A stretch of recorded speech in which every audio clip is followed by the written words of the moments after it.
Hi friends, మనకి నెల్లూరు సమీపంలో ఉన్నటువంటి నరసింహ కొండపై ఉన్న శ్రీ వేదగిరి లక్ష్మీ నరసింహస్వామి ఆలయాన్ని దర్శించడానికి ఇప్పుడు వెళ్తున్నానండి. అక్కడికి వెళ్ళిన తర్వాత మీకు తీసినటువంటి వీడియోలని మీతో షేర్ చేసుకుంటానండి. అలాగే మీరు నాగేంద్ర వ్లాగ్స్ ఛానల్ని సబ్స్క్రైబ్ చేసుకోండి, అలాగే షేర్ చేయండి మరియు లైక్ చేయండి. ఇక వీడియోలోకి వెళ్ళిపోదామండి. ఈ ఆలయం నెల్లూరు పట్టణానికి కేవలం 15 కిలోమీటర్ల దూరంలో ఉందండి. ఆలయానికి చేరుకోవాలంటే ఘాట్ రోడ్లో పైకి వెళ్ళొచ్చు, లేదా కాలిబాట కూడా ఉందండి, అక్కడి నుంచి కూడా వెళ్ళొచ్చు. ఇలా నేను ఈరోజు మన ఘాట్ రోడ్లో వెళ్తున్నానండి.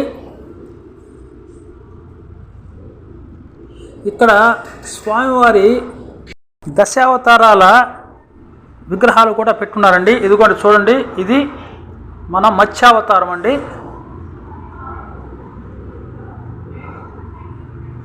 ఇది కూర్మావతారం,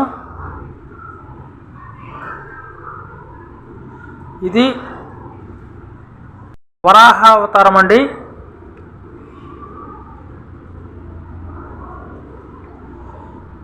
ఇది నరసింహావతారం అండి. ఇప్పుడు మనం పోయేటటువంటి దేవస్థానానికి సంబంధించినటువంటి స్వామి అండి నరసింహ అవతారం. ఇది వామన అవతారం అండి. ఇది పరశురాముడి అవతారం అండి. ఇది శ్రీరాముడి అవతారం అండి. ఇది శ్రీకృష్ణ పరమాత్ముడి అవతారం అండి. ఇది బలరాముడి అవతారం అండి. ఇది కల్కి అవతారం అండి. ఇక మనం దేవస్థానానికి అంచులు మొదట్లోకి వచ్చామండి. ఇక ఇక్కడ ఇది అంతా కూడా ఈ ప్రాంతంలో అంతా చాలా సుందరంగా ఉందండి. ఇక్కడ నుంచి మనము కొండపై నుంచి కిందకి చూస్తే నెల్లూరు నగరము, అక్కడ ఉన్నటువంటి యొక్క నెల్లూరు చెరువు అవన్నీ కనిపిస్తాయండి. ఈ పక్క నుంచి చూస్తే మనకి నరసింహకొండ పైనుంచి చూస్తే మనకి శ్రీ మల్లికార్జున స్వామి, కామాక్షిదేవి నెలకొన్నటువంటి శ్రీ జొన్నవాడ కూడా కనిపిస్తుందండి. ఇకపోతే మనం శ్రీ వేదగిరి లక్ష్మీ నరసింహస్వామి ఆలయంకి ముందుగా వచ్చామండి.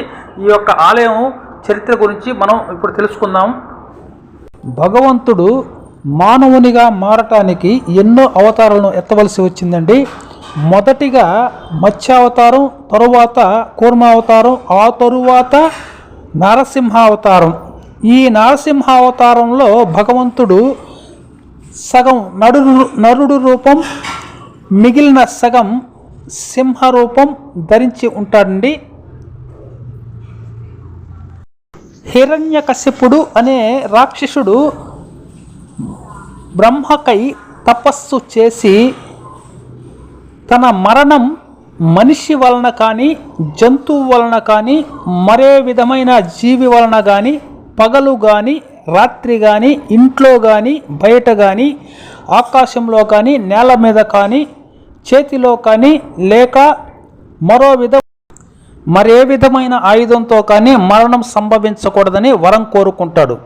ఈ వరాన్ని అనుసరించే ఈ నరసింహావతారం జరిగింది. హిరణ్యకశిపుడు కోరుకున్నట్లే శ్రీహరి మనిషిగా కాదు, మృగము, అంతకంటే కాదు, రెండు కలిసిన అవతారం వల్లనే మరణం సంభవించింది. పగలు కాదు, రాత్రి కాదు, మధ్యాహ్నం ఇంట్లో కాదు, బయట కాదు, ఇంటి గుమ్మం మీద కూర్చొని ఆకాశంలో కాదు, నేలపై కాదు, తన కాలి తొడపై పెట్టుకుని ఏ ఆయుధం ఉపయోగించకుండా తన చేతి గోళ్లతో హిరణ్యకశిపుడి పొట్ట చీల్చి, పేగులు చీల్చి చంపాడు శ్రీ నరసింహావతారంలో ఉన్నటువంటి భగవంతుడు. హిరణ్యకశిపుడిని చంపిన తర్వాత శ్రీ నరసింహ అవతారంలో ఉన్నటువంటి స్వామి ఉగ్ర రూపాన్ని శాంతింప చేయడానికి సకల దేవతలు శ్రమించినా కూడా కానిటువంటి పనిని చివరికి చెంచు లక్ష్మి అవతారంలో శ్రీ లక్ష్మీదేవి స్వామివారిని శాంతింపపరిచి అక్కడ నెలకొనినట్లుగా ఇక్కడ చేశారు అన్నది ఇక్కడ పురాణాల ద్వారా తెలుస్తున్నది.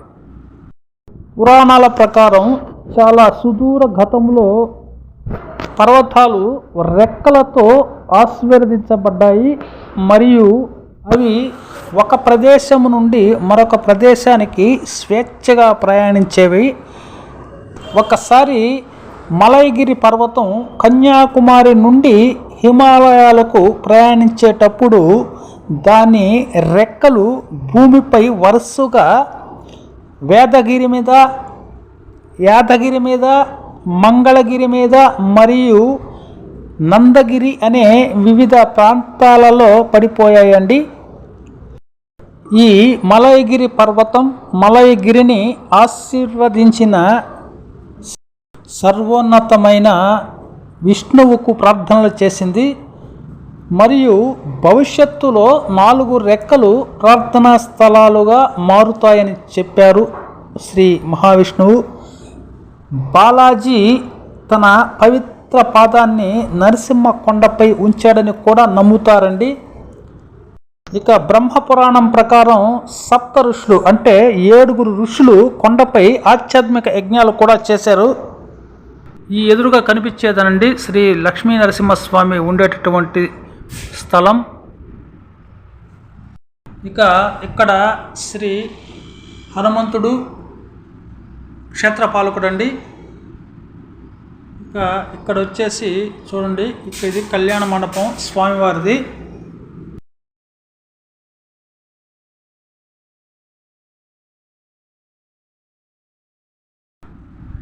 ఇక్కడ ఈయన హనుమంతుడు ద్వారపాలకుడు అండి. ఈయన వచ్చేసి మన నరసింహస్వామి. ఓం నరసింహస్వామి ఆయన మహా.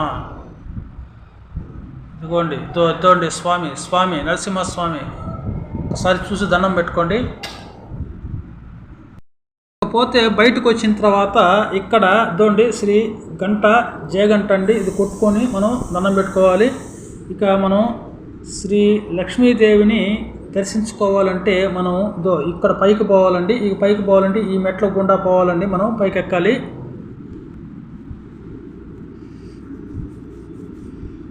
ఇదిగోండి ధ్వజస్తంభం, గోపురం.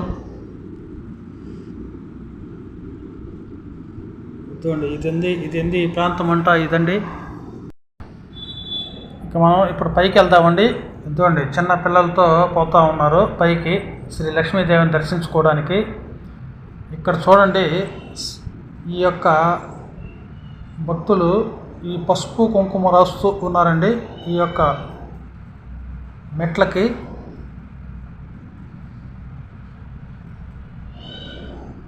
అదండి అది శ్రీ లక్ష్మీదేవి ఆలయం.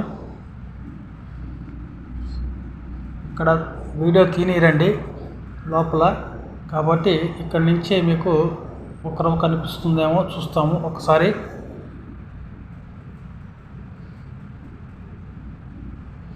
ఇదండి నరసింహకొండ పక్కనటువంటి ఉన్నటువంటి ఇదండి ఇక్కడ అది చెరువు, అక్కడ పూర్వ ప్రాంతంలో నెల్లూరు ప్రాంతం అంతా కనిపిస్తుందండి. ఇదండి గాలి గోపురం.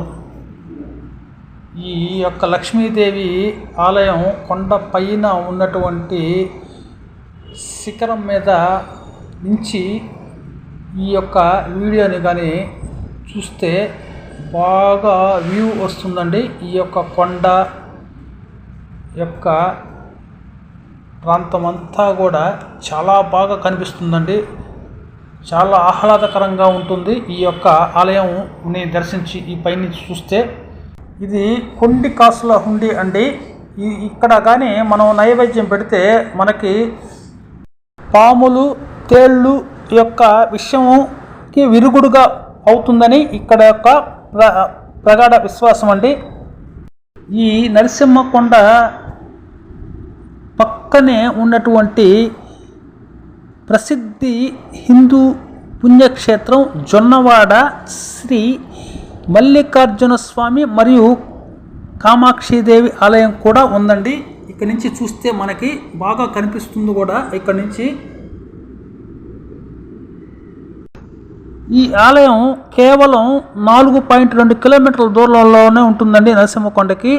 నరసింహకొండ ఆలయం నుండి జొన్నవాడ చేరుకోవడానికి దాదాపు 10 నిమిషాల సమయం పడుతుంది. కాబట్టి భక్తులు ఇక్కడికి వచ్చిన వారు అందరూ కూడా ఆ ఆలయానికి వెళ్ళడానికి ఇక్కడ ఆసక్తి చూపుతూ ఉంటారండి. ఇక ఇది లక్ష్మీదేవి ఆలయం అండి. ఈ యొక్క ఆలయం చుట్టూ మనం ప్రదక్షిణ చేసాము. ఇది ఒక గాలి గోపురం.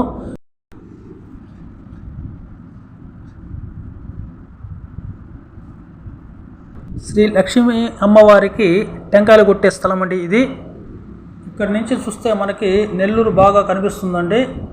చూడండి, ఈ యొక్క చెరువు, నెల్లూరు చెరువు దాని పురాతనంలో బాగా కనిపించేదండి. ఈ మంచు వల్ల సరిగ్గా కనిపించటం లేదు ఇక్కడ.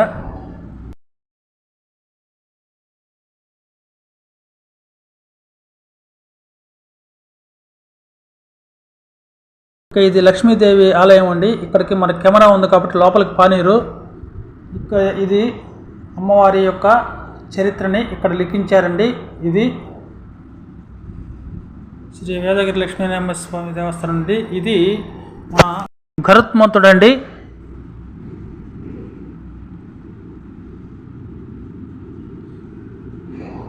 ఇదిగోండి, ఇది ఎన్ని చెట్లు.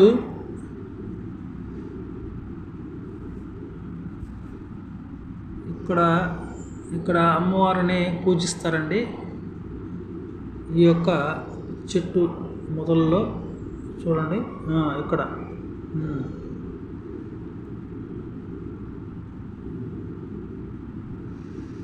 ఇదంతా దేవస్థాన ప్రాంగణం అండి.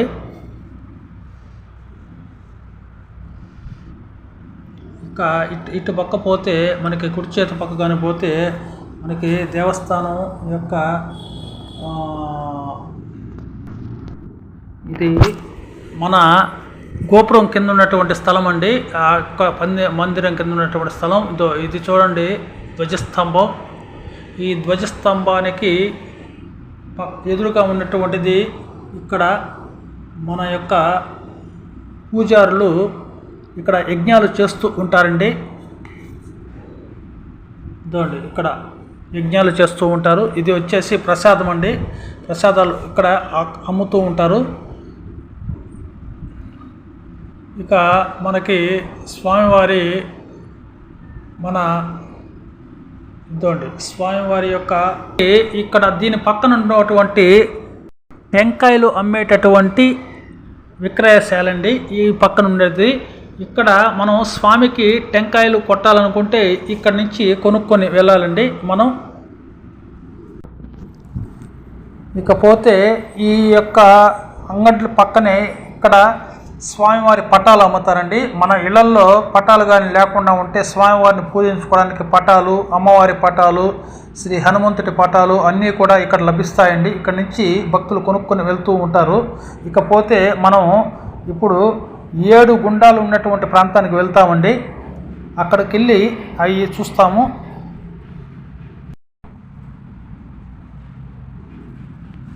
ఇదండి 7 గుండాలు ఉన్నటువంటి కోనేరులు. గుండాలు అంటే కోనేరులు అండి. 7 కోనేరులు ఉంటాయండి. ఇక్కడ 7 కోనేరులు ఎదురుగా 7 మన మండపాలు కూడా నిర్మించారండి. ఇక్కడ ఉన్నటువంటి మండపాలన్నీ కూడా అవి 7 కోనేరులకి ఎదురుగానే మనకి ఈ నిర్మించారండి. చాలా సుందరంగా ఉంటాయండి ఇక్కడ. ఇక మనం ఈ 7 కోనేరులని ఒకసారి చూస్తాము మనం దగ్గరికి వెళ్ళి. ఇదండి ఈ కోనేరులు ఒక్కొక్కటి 23 అడుగుల లోతు ఉంటుందండి. ఈ కోనేరులో భక్తులు ఎవరు దిగకూడదని ఇక్కడ బోర్డులు పెట్టారండి. అందువల్ల ఇక్కడ ఈ యొక్క కోనేరులో ఉండేటువంటి నీటిని స్వామివారి యొక్క దేవస్థానంలో వాడుతూ ఉంటారండి. స్వామివారికి అభిషేకానికి వాడుతూ ఉంటారు. ఈ కోనేరులటువంటి నీళ్ళని తీసుకెళ్ళి చూడండి, చుట్టూ ఈ కంచి కట్టున్నారే. ఈ కంచిలో ఉన్నటువంటి దేవస్థానం యొక్క స్వామికి తీసుకెళ్తారండి ఇక్కడ యొక్క నీటిని.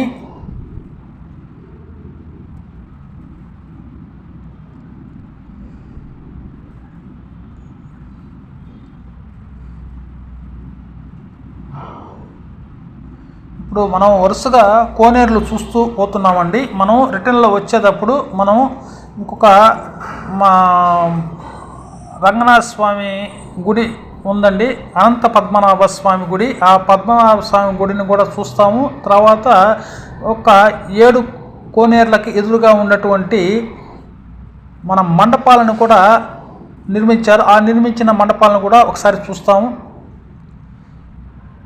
చూడండి, ఇక్కడికి మనకి 5 గుండాలు అయినాయండి. ఇక్కడికి మనకి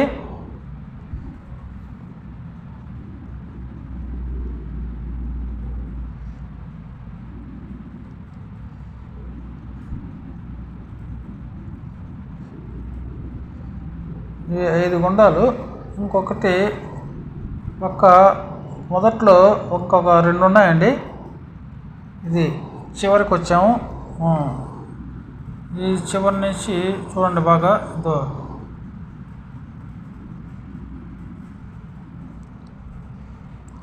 ఆ చివరి వరకు, ఈ కొస నుంచి ఆ చివరి వరకు 7 కోనేరులు. ఇకపోతే ఇటు పక్క ఉండేది ఇదోండి, ఇది గుడి అండి. ఈ గుడి పేరు వచ్చేసి అనంత పద్మనాభ స్వామి గుడి అండి. ఈ ఆలయం చాలా చాలా పురాతనమైనటువంటి ఆలయమేనండి. ఇది చూడండి, ఆ గుడి ఇప్పుడు టైం అయింది కదా, ఇప్పుడు మూసేశారండి.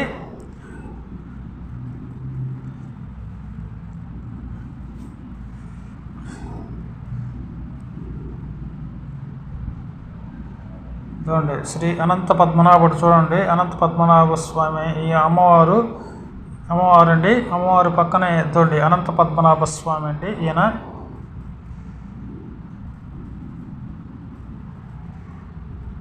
ఇది ఆలయం అండి. ఆలయ గోపురం చూడండి, అనంత పద్మనాభ స్వామి చాలా పురాతనమైనటువంటి దేవస్థానం అండి ఇది.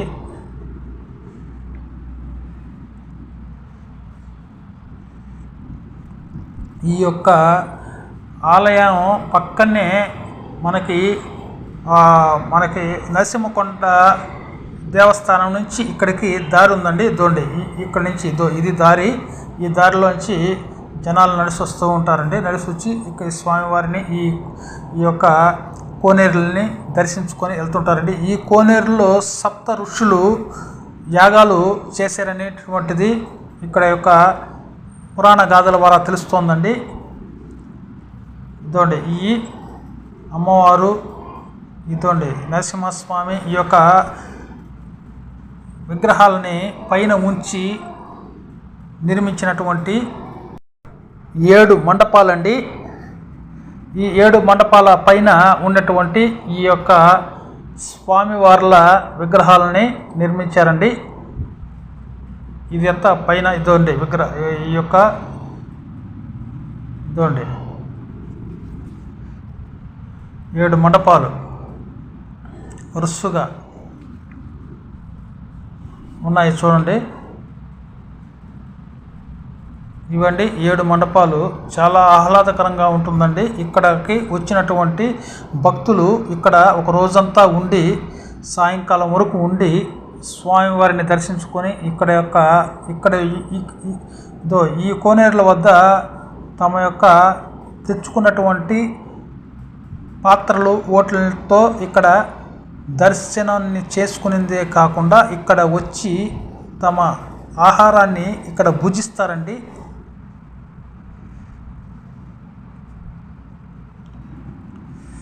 ఇదంతా కొండ ప్రాంతం అండి. ఇదంతా అడవి, ఇదంతా కొండలు. ఇక్కడ నుంచి మనం కానీ చూస్తే చూడండి, ఇదంతా నెల్లూరు అండి. కొండ అంతా కొండలు, అడవి ప్రాంతం అండి.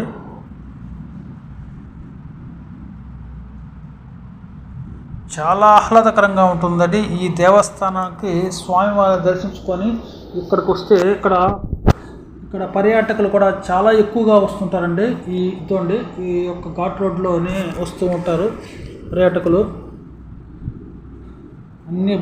అన్ని బళ్ళు కూడా వస్తాయండి. ఇక్కడ కారు, బస్సు, మన యొక్క మోటార్ బైకులు అన్నీ కూడా వస్తూ ఉంటాయి. చాలా పవిత్రంగా ఉంటుందండి ఈ యొక్క ఆలయం. ఇవ్వండి,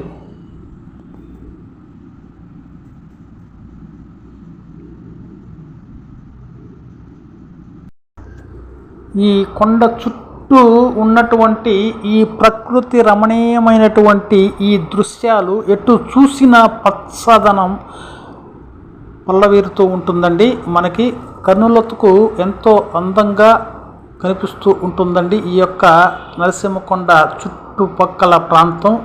ఈ కొండపై నుంచి ఒక్కసారి మనం చుట్టూ కానీ ఒక్కసారి తిరిగి కానీ చూస్తే మనకి ఎటు చూసినా కూడా పచ్చని చెట్లతో ఈ కొండ అంచు వరకు కనిపిస్తూ ఉంటుందండి. ఇకపోతే ఈ కొండ పైన ఆ కొండకి అటుపక్క ఇటుపక్క దేవస్థానానికి పవర్ విండోలు అండి. ఈ యొక్క పవర్ విండోలు పవర్ని సప్లై చేస్తూ ఉంటాయి. ఈ యొక్క ప్రాంతంలో మనకి చాలా చారిత్రాత్మక దృశ్యాలు కూడా కనిపిస్తాయండి. ఇప్పుడు నేను 2 వీలర్ పైన పోతూ ఉన్నానండి. కిందకి మన కొండపై నుంచి కిందకి దిగుతూ ఉన్నాను. ఇదండి ఇక్కడంతా కూడా స్వామివారి దశావతారాల్లో ఉన్నటువంటి మన విగ్రహాలండి. ఈ స్వామి అవతార విగ్రహాలు. ఇదండి స్వామివారి అవతార విగ్రహాలండి. ఇలా కొండ మీద నుంచి పోతూ ఉంటే చాలా ఆనందంగా ఉంటుందండి. చాలా ఆహ్లాదకరంగా కూడా ఉంటుంది. చాలా ఆధ్యాత్మిక భావన ఉన్నట్టుండి కలిగిపోతుందండి ఇక్కడ యొక్క భక్తులకి. ఈ కొండపైకి ఒక్కసారి పాదం మోపితే చాలండి, స్వామివారి యొక్క ఆశీర్వాదాన్ని పొందినట్లేనని ఇక్కడ యొక్క భక్తుల ప్రగాఢ విశ్వాసం. కాబట్టి ఇటు పోయేవాళ్ళు అందరూ కూడా స్వామివారిని ఖచ్చితంగా దర్శించుకొని ఇక్కడి నుంచి మన జొన్నవాడికి వెళ్ళి శ్రీ కామాక్షి అమ్మవారిని, మల్లికార్జున స్వామిని ఇద్దరిని దర్శించుకొని తమ యొక్క కోరికలను నెరవేర్చుకుంటారండి ఇక్కడ యొక్క భక్తులు. ఈ వేదగిరి పచ్చని అడవుల్లో ప్రయాణిస్తున్నప్పుడు సందర్శకులకు కనిపించే గాలి గోపురంతో నరసింహస్వామిని దర్శించినట్లు చిరస్మరణీయం. అక్కడ అదనపు సౌకర్యాలు కలిగించిన తరువాత యాత్రికులు రద్దీ గణనీయంగా పెరిగిందండి. ఇక్కడ ఈ ఆలయంలో ప్రతి సంవత్సరం మే నెలలో బ్రహ్మోత్సవాలు చాలా ఘనంగా నిర్వహిస్తారండి. ఆ యొక్క బ్రహ్మోత్సవాలను చూడడానికి చాలామంది, వేలాది మంది భక్తులు ఇక్కడికి తరలి వస్తూ ఉంటారు. ఇక్కడికి వచ్చిన తర్వాత ఇక్కడి నుంచి మళ్ళీ మనకి శ్రీ పెంచెల కోనకు వెళ్ళి శ్రీ పెనుసిల నరసింహస్వామిని కూడా దర్శించుకుంటారండి ఇక్కడికి వచ్చినటువంటి భక్తులు. ఇక మీరు కూడా నెల్లూరు వచ్చినప్పుడు ఈ యొక్క స్వామివారిని దర్శించుకుని ఈ చుట్టుపక్కల ఉన్నటువంటి పురాతన దేవాలయాలను కూడా దర్శించుకొని తరిస్తారని మా యొక్క ప్రగాఢ నమ్మకం అండి. ఇప్పటి వరకు నేను చూపించిన ఈ వీడియో కానీ మీకు నచ్చినట్లయితే నాగేంద్ర వ్లాగ్స్ యొక్క ఛానల్ని వెంటనే మీరు సబ్స్క్రైబ్ చేసుకోండి, మీరు షేర్ చేయండి, అలాగే లైక్ కూడా చేయండి. ఉంటారండి, బై. మరియు మరిన్ని వీడియోలతో మిమ్మల్ని మళ్ళీ కలుస్తాను. ఇప్పుడు మనం చివరిగా కింద ఉన్నటువంటి శ్రీ నరసింహస్వామి యొక్క రథ మండపాన్ని చూస్తామండి. శ్రీ నరసింహస్వామి యొక్క రథాన్ని ఇక్కడ నుంచే ప్రారంభిస్తారండి. ఆ కొండ మీద కాకుండా ఈ కింద ఉన్నటువంటి గ్రామంలో చూస్తారండి. ఇదండి ఇది శ్రీ నరసింహస్వామి యొక్క రథం, అది కొండ అండి. ఆ కొండపైనటువంటి కనిపిస్తున్నది స్వామివారి గుడి అండి. ఉంటారండి, బాయ్. ఓం నరసింహస్వామి నమః.